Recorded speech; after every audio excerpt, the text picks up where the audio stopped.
Yes, we are seeing the final days or hours of Keir Starmer as Labour leader, yet he's still managed to split the Labour Party even more, this time over Brexit. Obviously.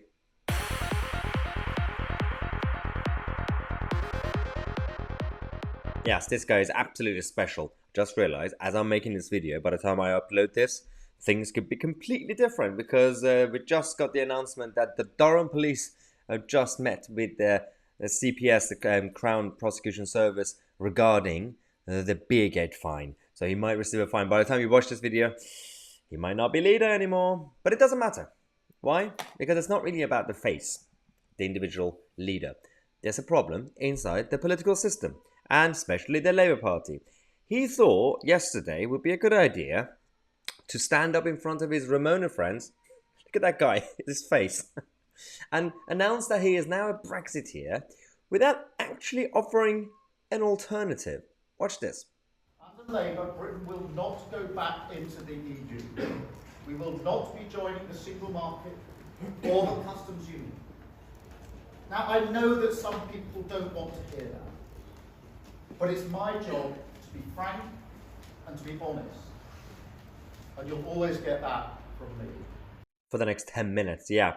Honest, you do realise that he managed to alienate his own base, the metropolitan liberal lefties of the Labour Party, who still want to go back into the European Union.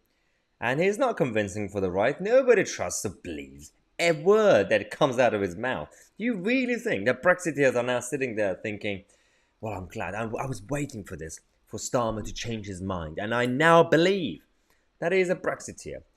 I mean, he managed to even anger Caroline Lucas of the Green Party, the party that by default votes with the Labour Party inside Parliament. She said, you can't just make Brexit work, Keir Starmer, when it's clearly doing such damage.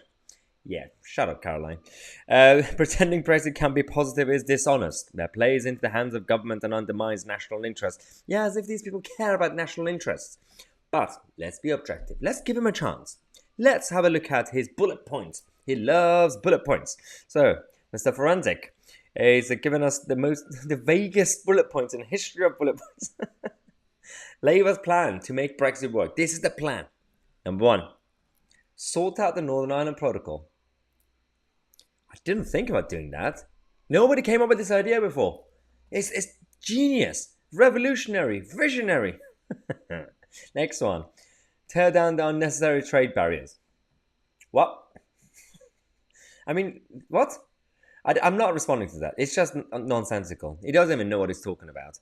If you literally ask him, give us a few examples of trade barriers, details, he doesn't know. Mr. Forensic has no idea about what's going on in the country.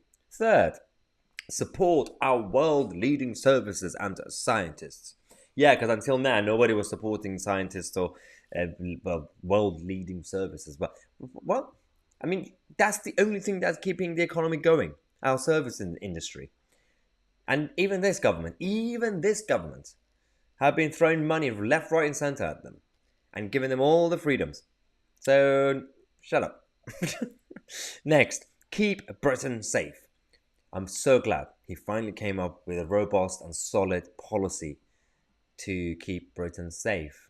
How? What are you going to do? What's the plan? This is not a plan. These are just points that are promises and pledges.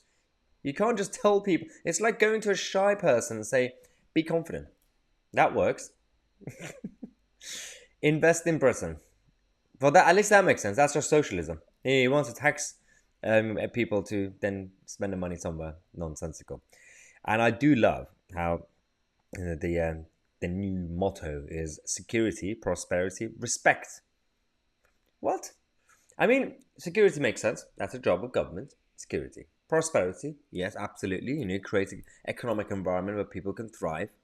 Respect. How is government going to mandate people to be respectful? Unless he's talking about he's going to bring in a respectable leadership, which again, by the time I upload this, or in a few hours, if you watch this tomorrow, he might not be leader anymore anyway. It might be the last few days of him, so I don't think respect was good enough, Mr. Keir Starmer. Sir Keir Starmer, oh dear. I apologize for that, Her Majesty. So that's the situation we now have. We're going to take a quick break. We're going to come back in half an hour, and we're going to be objective, tell you about the chaos on the other side. Boris Johnson's Conservative Party, so-called Conservative Party. Subscribe to the channel. And my Tousi and we are the media.